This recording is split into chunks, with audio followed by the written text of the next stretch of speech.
Assalamualaikum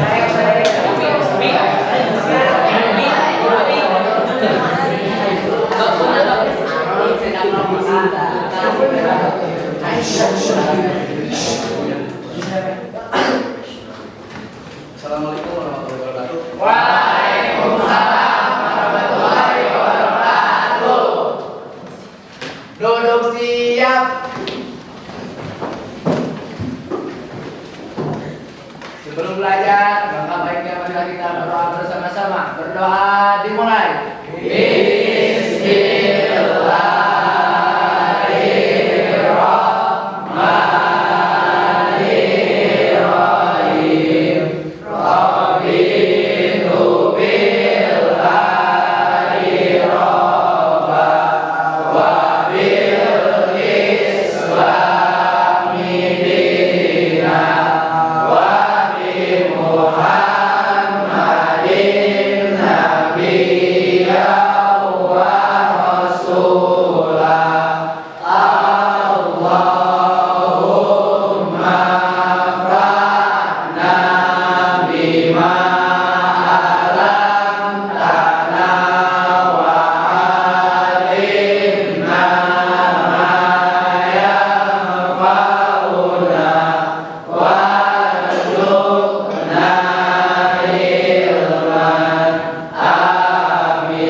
Beri salam. Assalamualaikum warahmatullahi wabarakatuh.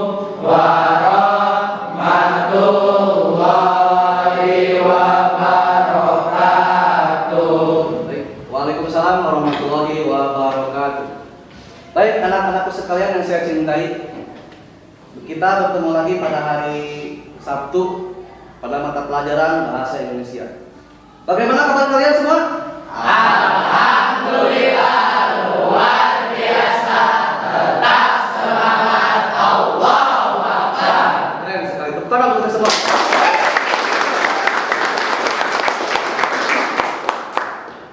Ini semuanya hadir atau ada yang tidak sekolah? Hadir Semua. Hadir semua? Hadir. Itulah mengapa saya senang dengan kelas ini, karena kelas ini itu anak-anak pada rajin sekolah. Hari ini pun tidak ada yang bolos sama sekali. Baik anak-anak semuanya, pada pertemuan sebelumnya kita belajar tentang menelaah informasi pada teks ulasan. Adakah yang masih ingat apa itu ulasan?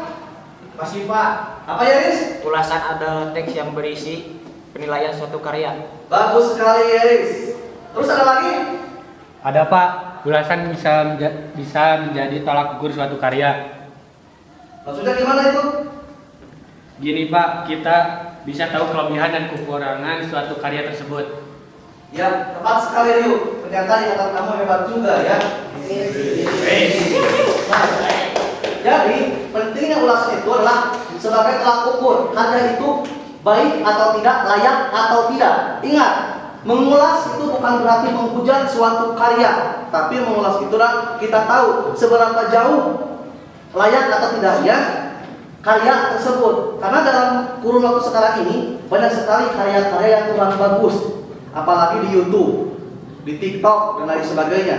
Banyak sekali para TikToker, selebgram atau YouTuber, mereka hanya mengejar konten semata. Mereka hanya mengejar jam tayang semata, tidak mementingkan karyanya layak atau tidak. Yang penting pundi-pundi rupiah masuk ke dalam kantong. Nah, itulah merupakan karya yang baik. Karena suatu karya yang baik adalah harus menghibur dan mendidik. Itulah karya yang baik. Menghibur bungkul bukan karya, mendidik bungkul juga bukan karya. Harus ada dua unsur yang berbeda tersebut. Nah, untuk sekarang kita akan belajar tentang menelaah struktur dan kaidah kebahasaan pada teks ulasan. Bisa lihat di layar di sini? Lihat semuanya? Bagus. Menelaah struktur dan kaidah kebahasaan pada teks ulasan mata pelajaran Bahasa Indonesia. Adapun tujuan pembelajaran kita kali ini, kita belajar teks ulasan tidak semata-mata hanya belajar. Ada tujuannya. Tujuan yang kita capai ada 3. Yang pertama,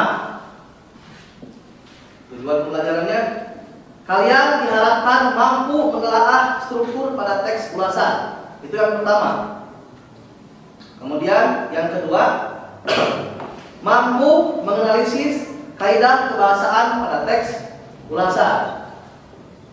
Dan yang ketiga, mampu menentukan kalimat yang mengandung majas metafora pada teks ulasan. Jadi pembelajaran kita hari ini, pertemuan kedua pada teks ulasan, yaitu kita akan mengacu kepada 3 tujuan.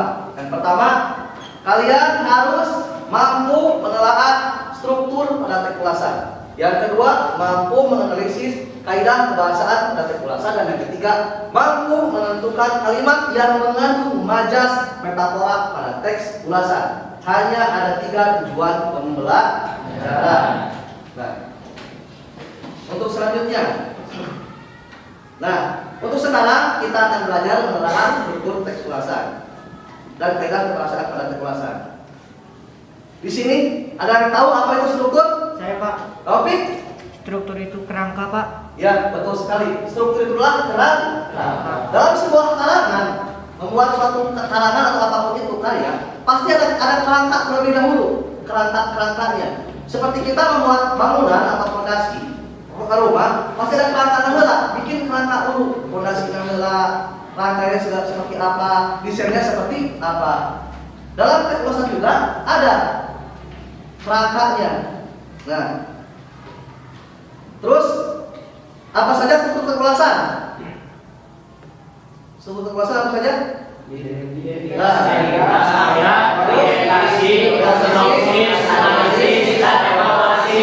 Betul sekali. Jadi satu kali lagi, apa saja struktur teks ulasan?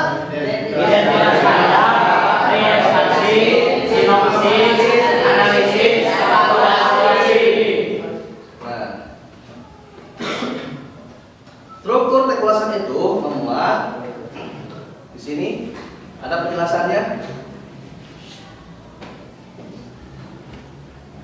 Identitas karya. Yang pertama pada struktur teks ulasan adalah identitas karya yang disebutkan oleh kalian. Nah, identitas karya di sini berkaitan dengan ciri-ciri yang dimiliki oleh karya yang diulas, misalkan judul, penulis, penerbit, dan lain-lain. Kalau kalian membaca suatu buku, pasti di sana akan ada penulis, pengarang, editor, tahun terbit, penerbit, dan lain sebagainya. Itu disebut dengan identitas. Kalau film, ada sutradara, ada aktor, ada penulis naskah, ada produser, ada PH yang mengeluarkan, itu disebut dengan identitas karya. Sama dengan lagu, identitas lagu, oke. Siapa pengarangnya, saha grup band, siapa menciptakannya, dan lain sebagainya. Itu disebut dengan identitas karya. Dalam struktur ulasan harus ada identitas karya terlebih dahulu. Kemudian selanjutnya yang kedua adalah orientasi. Orientasi ini, ini berisi gambaran umum sebuah karya atau benda yang diulas. Gambaran umum dapat berupa nama, kegunaan, atau sebagainya. Biasanya letak orientasi ini terdapat pada awal cerita.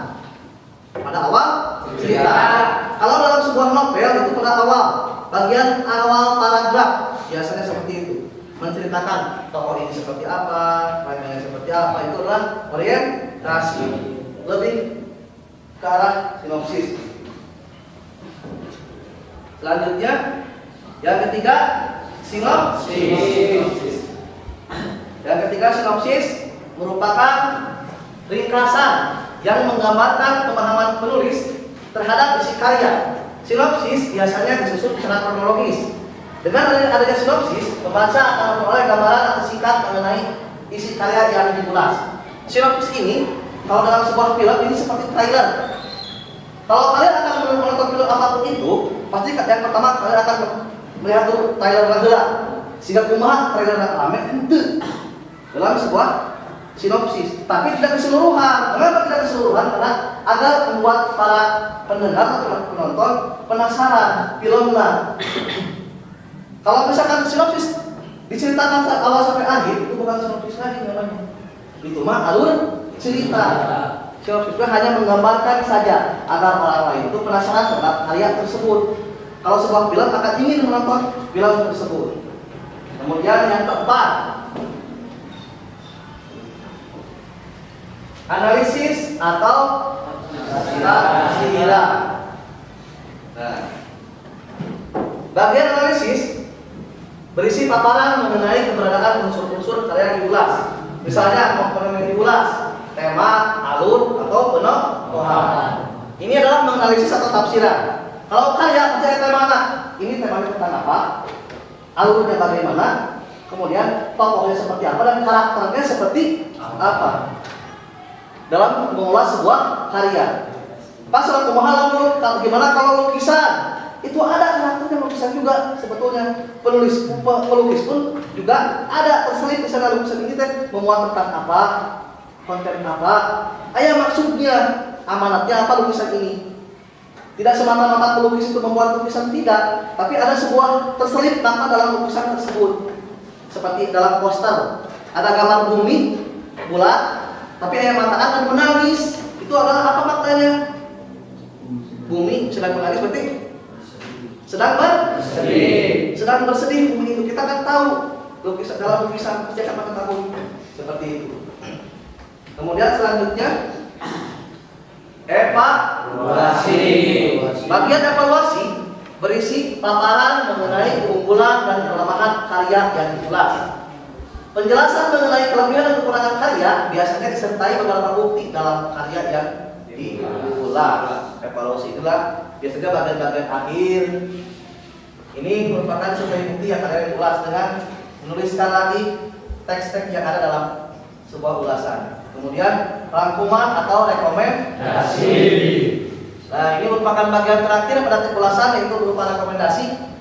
Bagian ini merupakan bagian penutup yang memuat ulasan akhir berupa simpulan karya tersebut. Pada umumnya, bagian ini juga berisi ajakan pengulas kepada pembaca untuk membaca atau menikmati karya yang diulas secara utuh, bukan hanya melihat ulasannya, tapi melihat karyanya. Bagian rangkuman ini bersifat opsional, boleh ada atau boleh tidak. Mengapa boleh ada boleh tidak? Karena sudah terangkum oleh sinopsis tadi, sudah terangkum oleh analisis tadi, dan sudah terangkum oleh evaluasi. Jadi untuk rangkuman ini boleh ada atau boleh tidak.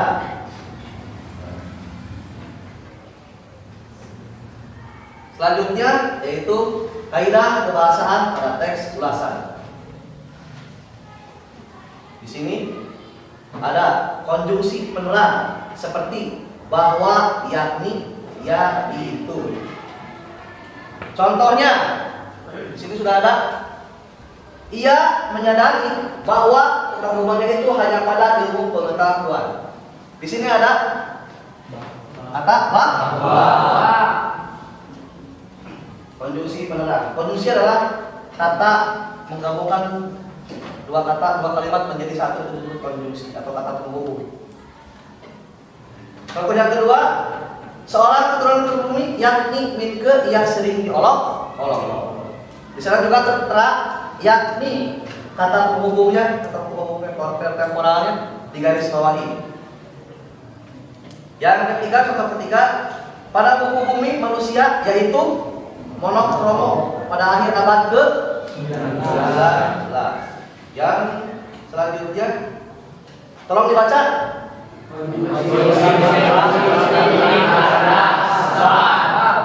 Ada dua kondisi penyebab, yaitu karena dan sebab. Contohnya dibaca lagi.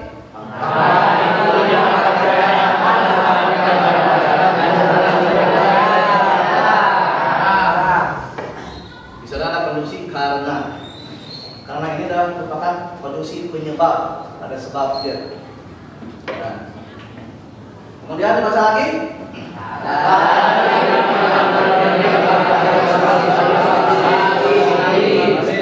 Sebab film ini bagus sekali. Selanjutnya konjungsi temporal. Kalau konjungsi temporal ini lebih ke arah waktu, arah tempo. Sejak, semenjak, kemudian, akhirnya. Ketika kata ini menunjukkan urutan waktu. Sejak, semenjak, kemudian, dan akhirnya. Semua menunjukkan urutan waktu. Contoh. Coba dibaca lagi.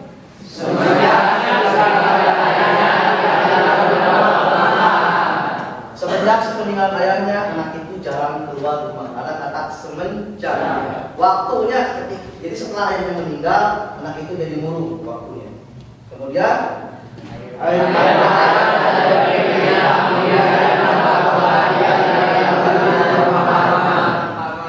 ada waktu air mata jatuh dari pipinya. Kemudian dengan langkah loncat ia berjalan menuju ke pemakaman. Setelah itu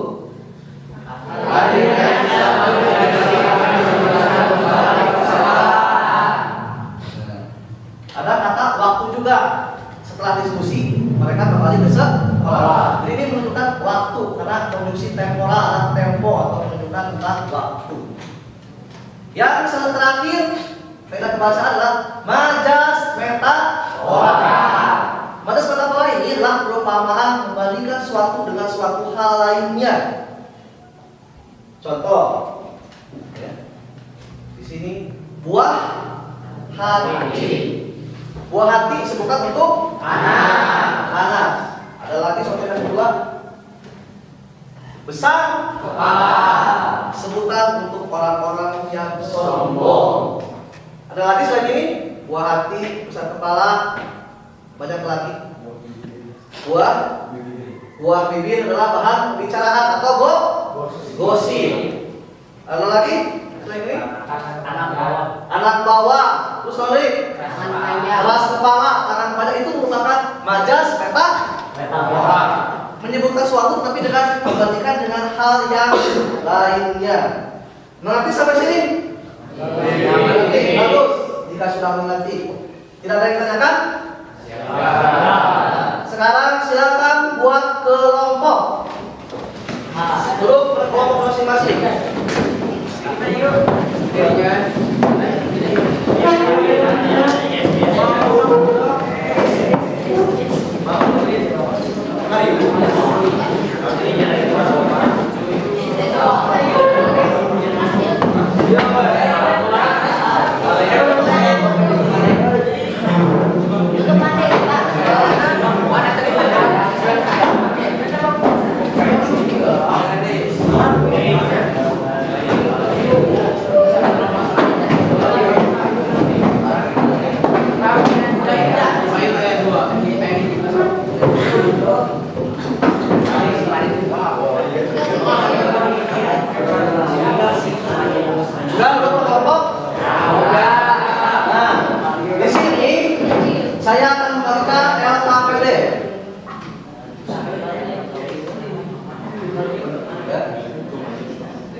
Tugas kalian adalah menganalisis struktur dan kaidah kebahasaan pada teks ulasan.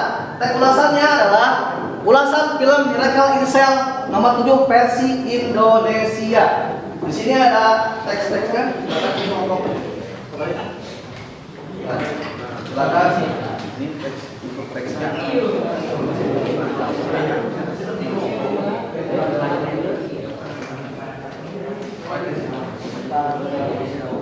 Kalau kurang jelas di dalam kertas, saya sudah kirim lewat WA di grup. Ini adalah KPD-nya.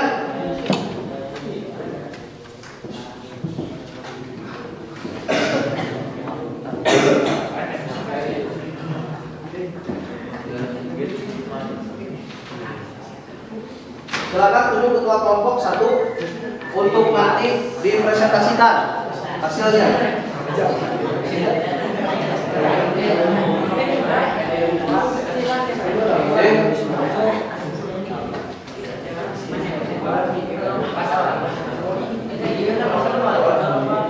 Dia satu kelompok 1 orang yang presentasi perwakilan ketua saja. Nah, ini teks ulasannya sudah ada di sini juga sudah ada. Oke, sih tahu ya. Nah, ini apa bedanya? Kami tidak tahu.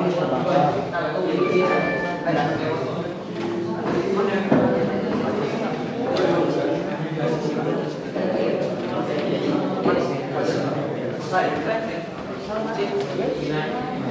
untuk dikerjakan. Saya kasih waktu 20 menit untuk mengerjakan ya.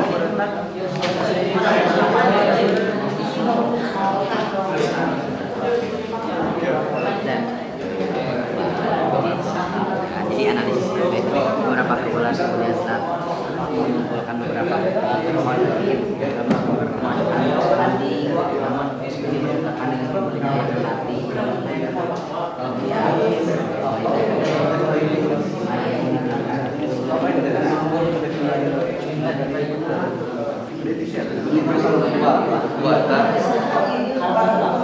Ya kelompok sebaliknya.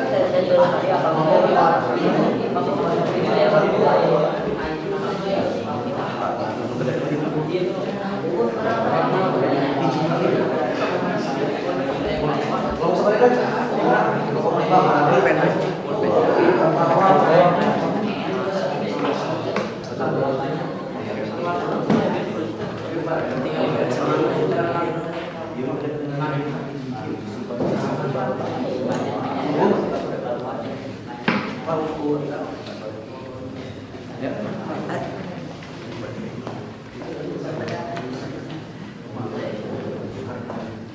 sebaliknya.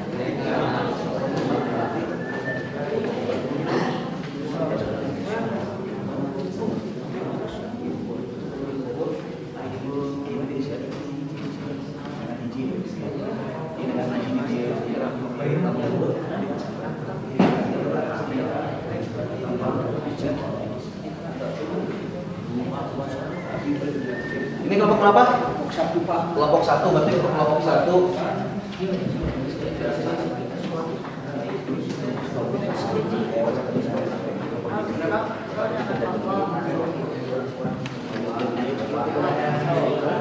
Oh, itu bahwa. Iya, Pak. Bahwa aku tidak otopsi.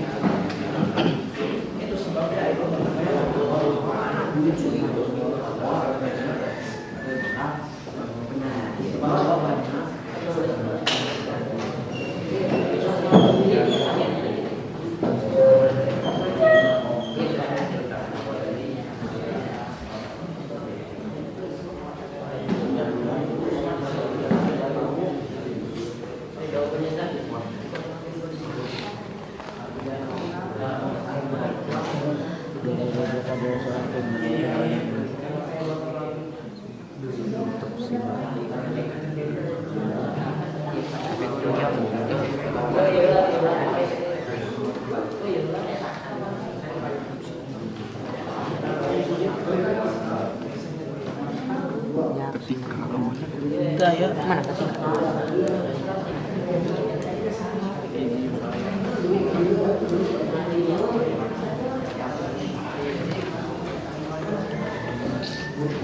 karena aja tah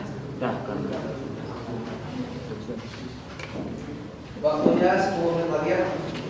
Pak.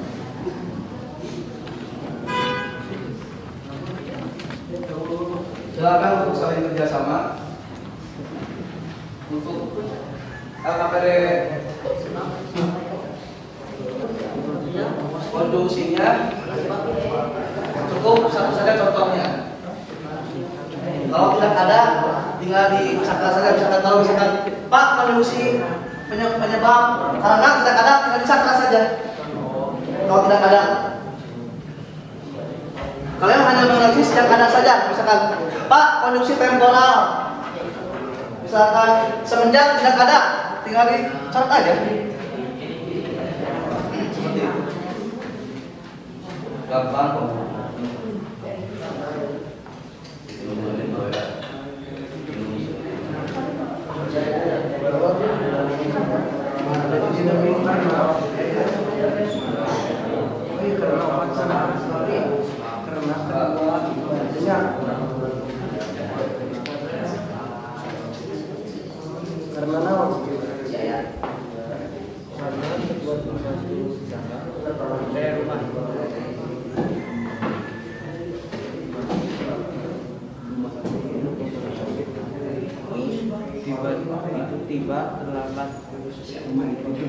tiba terlambat tiba terlambat. Itu tiba terlambat.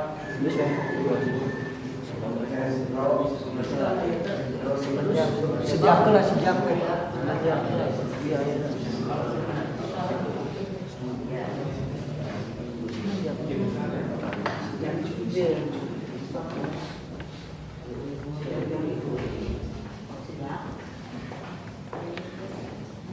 Dia kurang.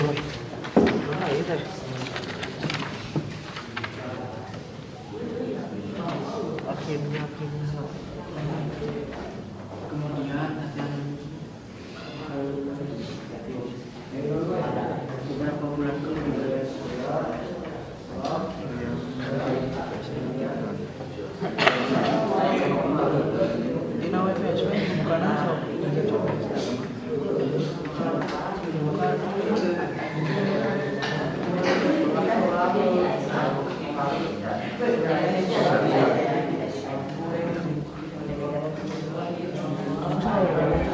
tinggal sejak semenjak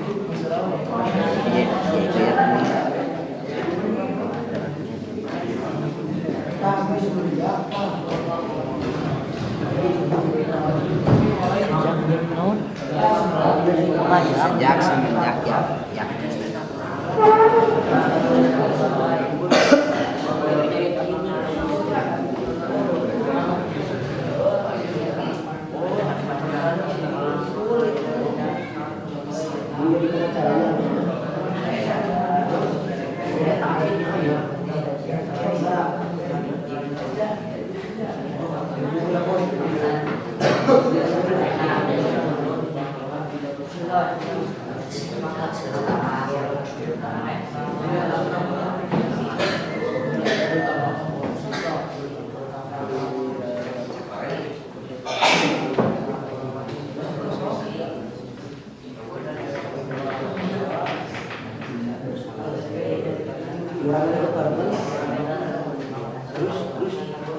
Kemudian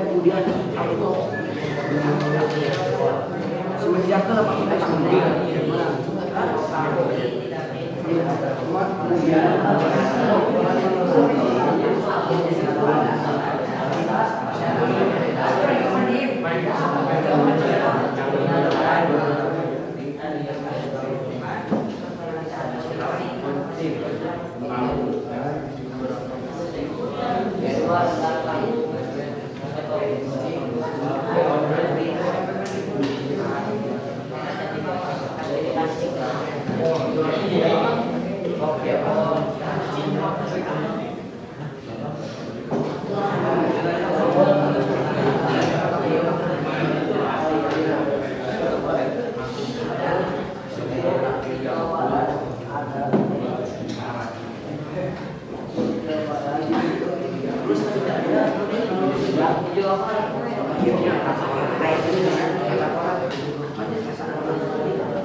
budayanya biasa aja Bu.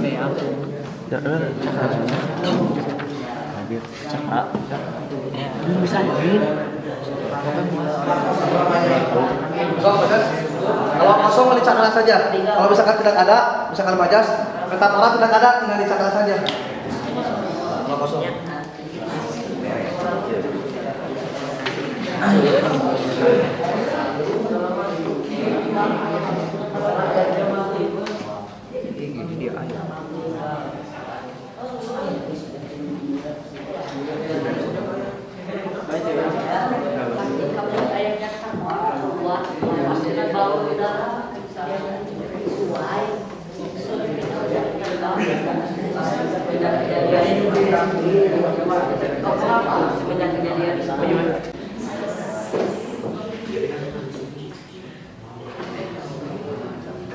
Sudah selesai belum? Seperti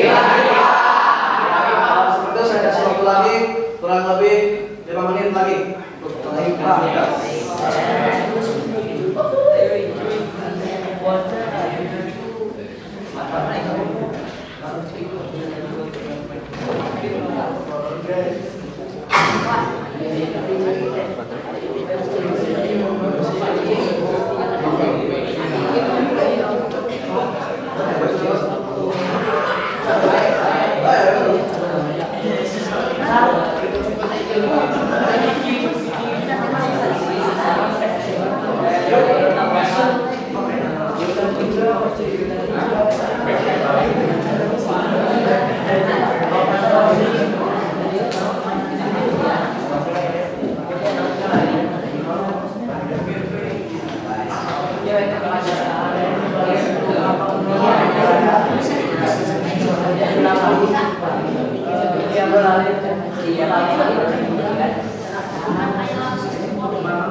Waktunya tinggal 2 menit lagi ya untuk pengerjaan proyek.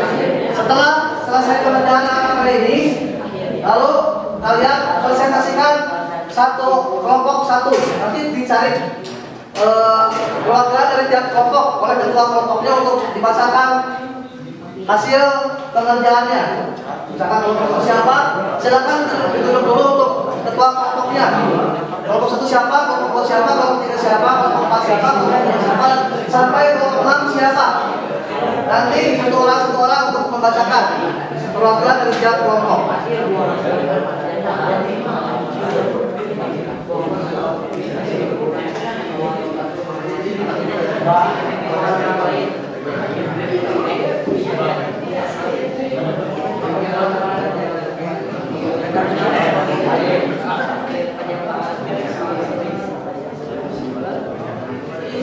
Kalau untuk struktur ini, tiap kelompok maju ke depan untuk menuliskan di tempat tulis.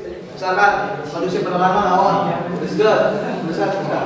Kalau untuk nah, waktunya sudah selesai. Nah, ya, nah, bagus sekali. Silakan kelompok 1, mana kelompok 1?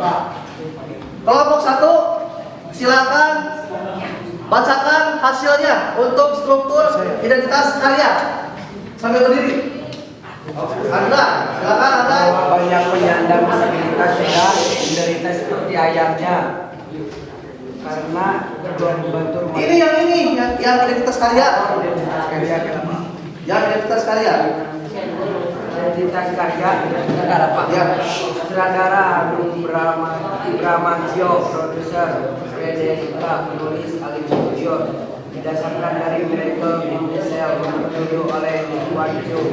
Pemeran Novi Bastian, Graciela Abigail, Indro Warkop, Tora Sudiro, Rika Kelena, Indra Jaya, Rian Romani, Denny Sumargo, Mawar Bejuk. Penata musik Purwacaraka, sinematografer Yunus Pasola, penyunting Sentot Said, perusahaan produksi Falcon Pictures, tanggal rilis 8 September 2022, durasi 145 menit, negara Indonesia, bahasa Indonesia. Ya, bagus sekali. Tepuk tangan untuk kelompok 1. Jadi identitas karyanya sutradara Hanung Bramantio, produsernya Frederica, penulisnya Alim Studio. Ini adalah film diambil dari Miracle Kisah Nomor 7 oleh langsung dari film Korea. Nah, sekarang kelompok 2, struktur orientasi. Silakan kelompok 2 untuk berdiri. Silakan yuk. Orientasinya. Saudara Jack adalah seorang penjual bakwan berumur 20 tahun yang menyandang disabilitas intelektual serta ayah bagi putri Ika Kartika. Suatu hari tahun 2002, dia berteriak melihat anjing peliharaan Herawati Wibisono, anak pelanggannya, mati ditabrak motor namun disalahpahami sebagai dia yang membunuhnya. Ya, bagus sekali tepuk tangan untuk kelompok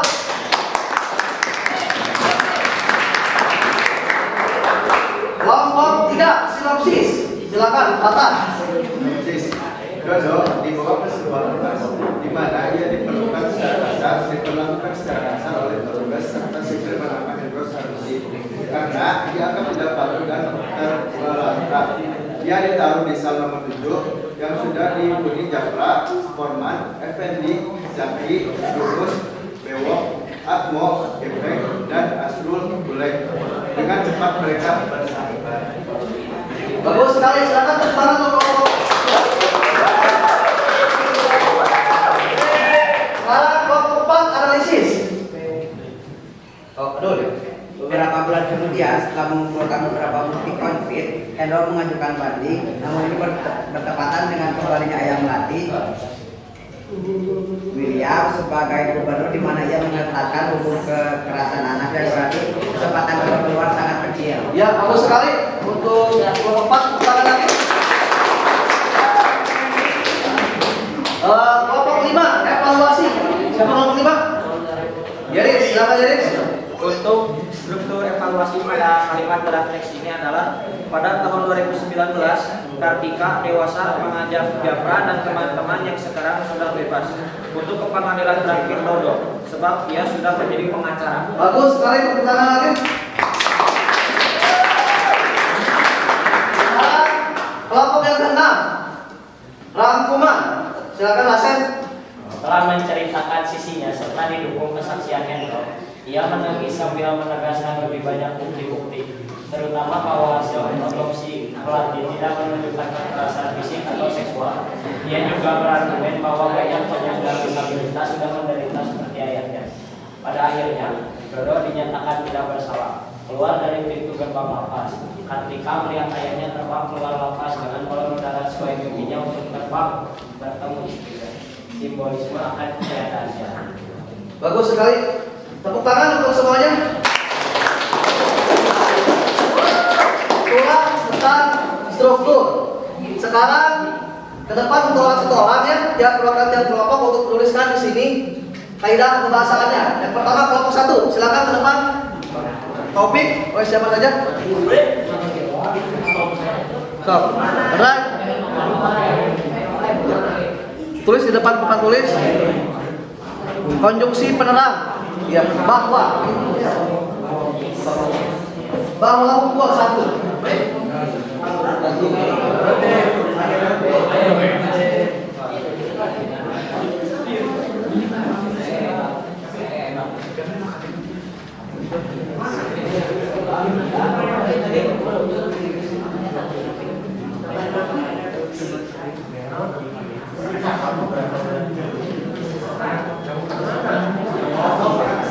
Kelompok 2, silakan untuk siapkan perwakilannya untuk ke depan lagi, tuliskan.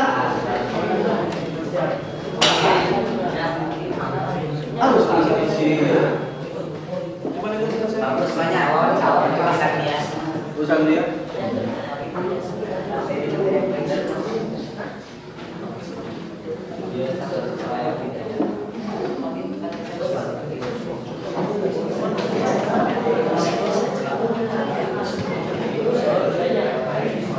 Ya, bagus sekali, terima kasih Andra.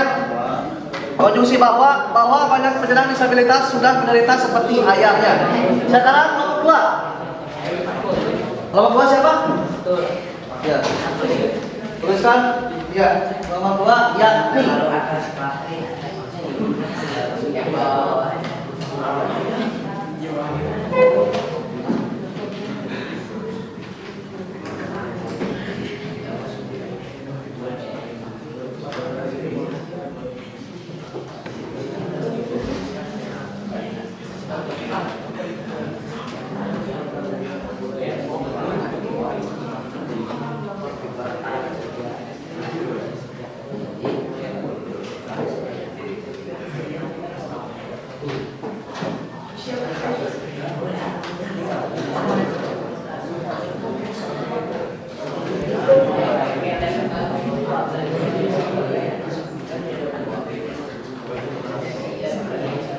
Sip, bagus sekali.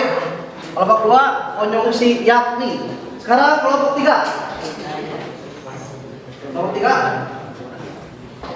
Tuliskan saja apa yang ada. Konjungsi apa?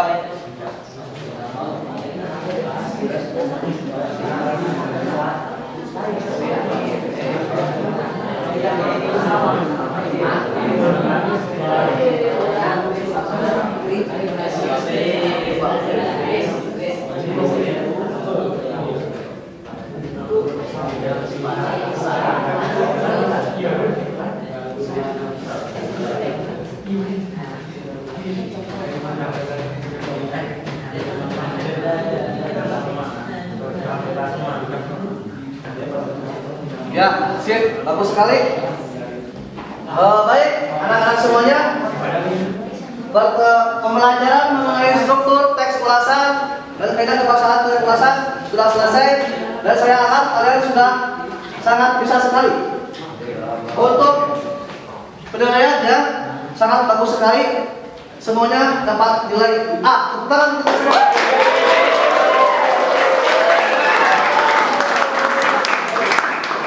Untuk materi selanjutnya, pada pertemuan selanjutnya kita akan belajar cara menulis teks ulasan dengan baik sesuai dengan struktur dan kaidah kebahasaan yang tepat. Sekian pertemuan dari saya. Wassalamualaikum warahmatullahi wabarakatuh. Waalaikumsalam warahmatullahi wabarakatuh.